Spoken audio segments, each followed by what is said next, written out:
Hello students, online class में आप सभी का स्वागत। पिछले वीडियो में हमने सदिश और अदिश राशियों के बारे में अध्ययन किया, जो हमारे लिए बहुत ही ज़्यादा महत्वपूर्ण है।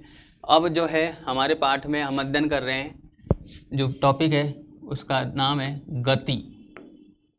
तो गति को समझना बहुत ही आवश्यक है। सबसे पहले कि गति होती क्या है, कि चलना फिरना, घूमना, अपने स्थान पर हिलना, सब यही बोलते हैं गति है।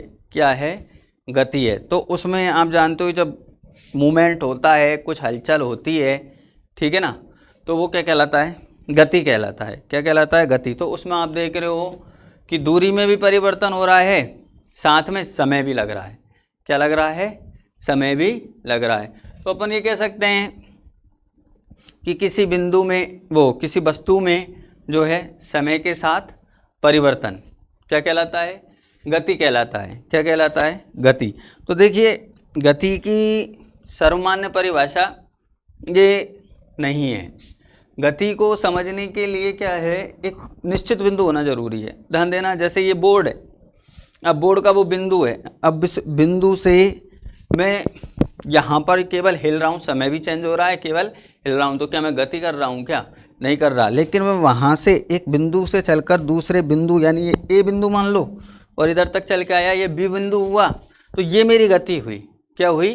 गति हुई। तो वैज्ञानिक जो है वो भी बहुत परेशान रहे थे कि भाई इसकी सर्वमान्य परिभाषा क्या दी जाए, क्या बताया जाए इसके लिए कि गति का जो है स्पष्टीकरण हो सके, ठीक है ना। तो उन्होंने कहा कि भाई ऐसा बिंदु देखिए जो स्थिर रहता हो। ऐसा बिंदु देखना है अपन को जो कैसा रहता हो? स्थिर रहता हो। उसी के सापेक्ष जो है जब कोई वस्तु इधर से उधर जाएगी तो जो है उसको क्या मानेंगे? अपन गति मानेंगे। उसी के सापेक्ष किसी वस्तु को लेंगे, ठीक है। वो अपना क्या होगा? मूल बिंदु हो जाएगा। कौन सा बिंदु हो जाएगा? मूल बिंदु हो जाएगा।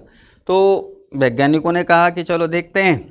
तो उन्होंने पृथ्वी पर देखा, तो पृथ्वी पर भी ऐसी कोई जगह नहीं मिली कि वहाँ से मूल बिंदु मान लिया जाए। तो उन्होंने चंद्रमा पर जाकर देखा, चंद्रमा पर भी जगह नहीं मिली। अंतरिक्ष में जाकर देखा तो पृथ्वी घूम रही थी, कि यानी पृथ्वी पर तो है ही नहीं जगह।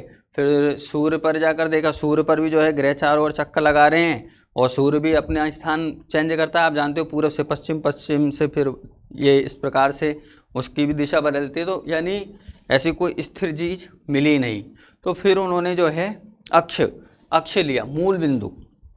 क्या लिया? मूल बिंदु। इस प्रकार से जो है अक्ष को लिया, मूल बिंदु।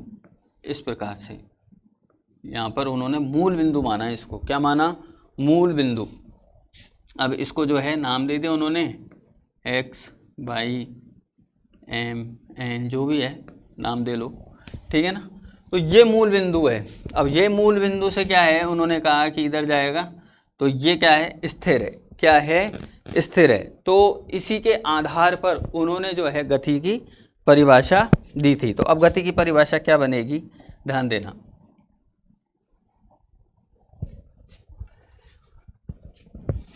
मूल बिंदु के सापेक्ष, मूल बिंदु के सापेक्ष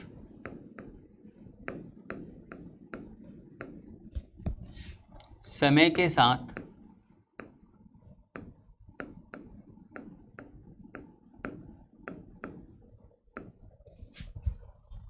वस्तु की स्थिति में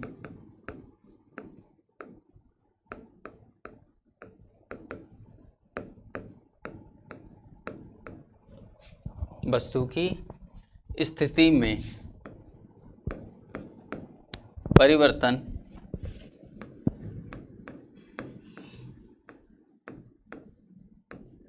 गति कहलाता है।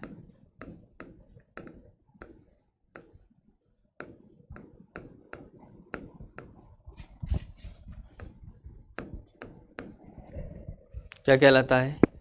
गति कहलाता है। ध्यान देना। अब यहाँ पर जो है मूल बिंदु के सापेक्ष समय के साथ वस्तु की स्थिति में परिवर्तन क्या कहलाता है? गति कहलाता है। क्या कहलाता है? जैसे मान लीजिए ये ए बिंदु और ये बी बिंदु, तो ये ए बिंदु ये बी बिंदु। अब यहाँ से यहाँ तक की कोई व्यक्ति दूरी तय करता है, ए बिंदु से बी बिंदु तक जाता है, तो वो क्या कहलाता है, इसकी गति कहलाएगी। क्या कहलाएगी, गति कहलाएगी।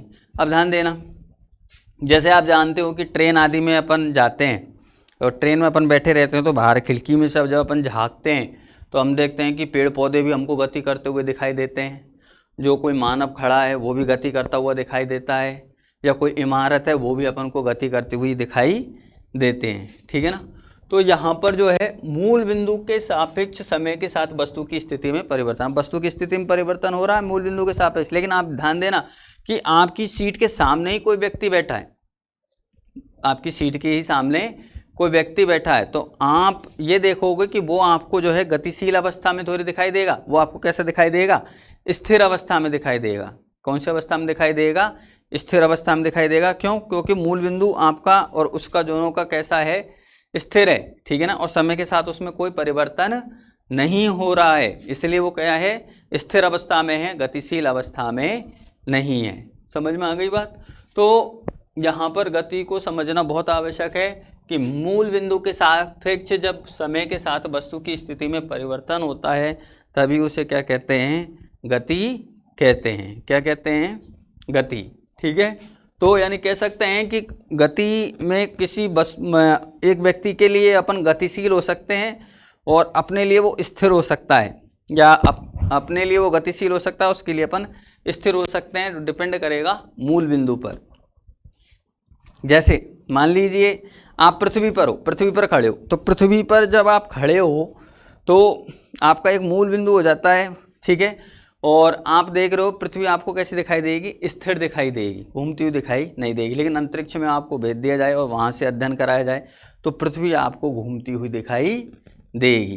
तो यहाँ पर दोनों स्थिति में परिवर्तन हो गया ना, यानी एक अंतरिक्ष से व्यक्ति देख रहा है और एक पृथ्वी से देख रहा है, दोनों स्थिति में क्या चेंजेस दिखाई दे रहा है आपको। तो यही क्या है, गति है। क्या है, गति। तो ध्यान देना, आप गति के बाद जो है अगला मैं बात कर रहा हूं दूरी। गति के बाद दूरी, दूरी, ध्यान देना, दूरी, दूरी जो है इसको इंग्लिश में डिस्टेंस बोलते हैं, आप जानते ही हो। तो दूरी कोई भी चीज़ हो, जैसे एक व्यक्ति ए बिंदु से बी बिंदु तक, ठीक है ना। तो यहाँ पर देखो ये प्रारंभिक बिंदु, ये अंतिम बिंदु, ठीक है ना। यानी अपन क्या कह सकते हैं, प्रारंभिक बिंदु व अंतिम बिंदु। तो दूरी की परिभाषा क्या बनेगी, प्रारंभिक बिंदु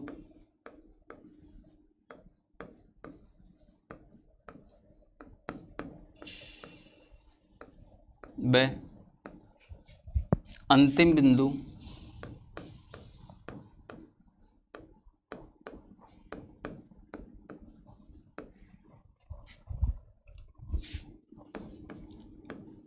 के बीच की कुल लंबाई।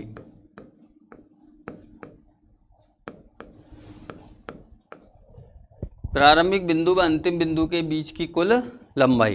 तो इन दोनों बिंदुओं के बीच की कुल लंबाई जो है, जैसे मान लीजिए आप कहते हो कि कोई व्यक्ति है वो ए से बी बिंदु पर गया, यानी यहाँ से यहाँ तक जो है 5 किलोमीटर चला। कितना चला, 5 किलोमीटर चला या 5 मीटर चला। तो यहाँ से और यहाँ तक के बीच की दूरी कितनी हो जाएगी, 5 किलोमीटर या 5 मीटर हो जाएगी, ठीक है ना। ये क्या कहलाई, दूरी कहलाई, टोटल पूरी। लेकिन अब ध्यान देना, दूसरा विस्थापन। विस्थापन किसे कहते हैं, ध्यान देना, विस्थापन जो है अलग है दूरी से। दूरी और विस्थापन एक ही चीज़ नहीं है, लेकिन शो इसी प्रकार से करेंगे। लेकिन इसमें क्या होता है, विस्थापन में एक निश्चित दिशा होती है, ठीक है ना, एक निश्चित दिशा में दूरी तय की जाती है, ठीक है। अब विस्थापन में क्या होता है, इसमें न्यूनतम लंबाई देखी जाती है। क्या देखी जाती है, यहाँ पर मैंने लिखा ना, प्रारंभिक बिंदु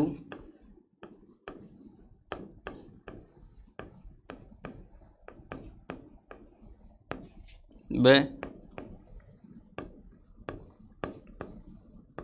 अंतिम बिंदु के मध्य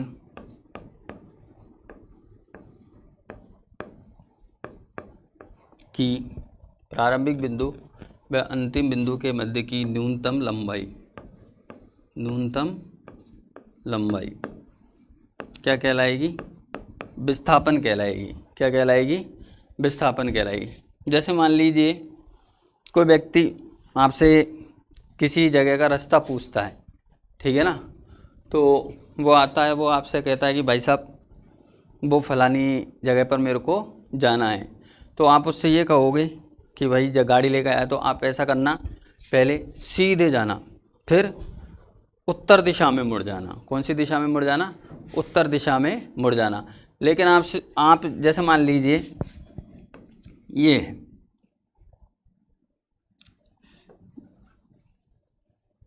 ठीक है, ये कोई पॉइंट है। अब या ये पथ है अपना ABC, ओके। अब इसकी लंबाई है 10 मीटर और इसकी है 50 मीटर, ठीक है, यानी 60 मीटर पथ लंबा है ये, ओके। अब कोई आता है आपसे रास्ता पूछता है कि भाई यहाँ पर ही आपसे जो है, इस बिंदु पर ही आपसे कहा कि भाई मेरे को जो है, ये मान लीजिए ये कोई चौराया है, यहाँ पर क्या है? चौराया, ठीक है। ये यहाँ पर कोई मंदिर है और ये यहाँ पर कोई स्टेशन है। अब वो व्यक्ति कहता है कि भाई मुझे जो है स्टेशन जाना है, तो स्टेशन जाने के लिए रास्ता बताइए। तो आप क्या करोगे? स्टेशन, या फिर वो आपसे पूछेगा कि भाई साहब यहाँ से और स्टेशन कितनी दूरी पर है, तो आप कहोगे कि भाई साहब यहाँ से स्टेशन जो है 60 मीटर की दूरी पर है। कितनी दूरी पर है? 60 मीटर की दूरी पर है। तो अब वो व्यक्ति जो है गाड़ी से आया हुआ है, ठीक है, और ये तो जैसे मान लीजिए यहाँ से अपन चले, ये गली इन आदि के रास्ते हैं, रास्ता लंबा भी हो सकता है। तो वो व्यक्ति क्या करेगा? उसको आप छोटा रास्ता ही तो बताओगे, लंबा रास्ता बताओगे? छोटा रास्ता बताएंगे ना, तो वो छोटे रास्ते से जाना चाहेगा। किधर से जाना चाहेगा? छोटे रास्ते से। अब देखिए वो रास्ता ए से सी बिंदु पर ही जाना है उसे, ए से सी बिंदु पर, तो वो ये रास्ता चुनेगा, ये वाला रास्ता चुनेगा, शॉर्टकट सीधा। तो पथ की लंबाई में अंतर आया कि नहीं आया ना? यानी जहाँ पर उसे एक्स्ट्रा 10 मीटर चलना पड़ रहा था, शायद उतना नहीं चलना पड़ेगा, केवल 40 मीटर ही चलना पड़ेगा। तो वो दोनों पथों के बीच में न्यूनतम लंबाई हो गई कि नहीं? तो ये क्या कहलाती है? विस्थापन कहलाती है। क्या कहलाती है? विस्थापन। और इसकी एक दिशा भी है निश्चित, सीधा जाएगा स्ट्रेट, यहाँ कहीं मुड़ना ही नहीं है, शॉर्टकट हो गया, तो एक निश्चित दिशा हो गई। अब इसमें 2 दिशाएं हो गई थी हालांकि, लेकिन आप यूँ कहते हैं भाई साहब पहले सीधे जाना, फिर यूँ मुड़ जाना, फिर यूँ मुड़ जाना, इस प्रकार से बताते तो काफ़ी लंबा हो जाता। लेकिन आप भाई साहब बिल्कुल इधर से सीधे जाओ तो आपको पास में भी पड़ेगा। तो ये कहलाता है विस्थापन। क्या कहलाता है? विस्थापन। समझ में आ गई बात? तो ये है दूरी और विस्थापन आज के वीडियो के लिए। और नेक्स्ट वीडियो में अपन जो है चाल और वेग के बारे में अध्ययन करेंगे। तो आज का वीडियो देखने के लिए धन्यवाद।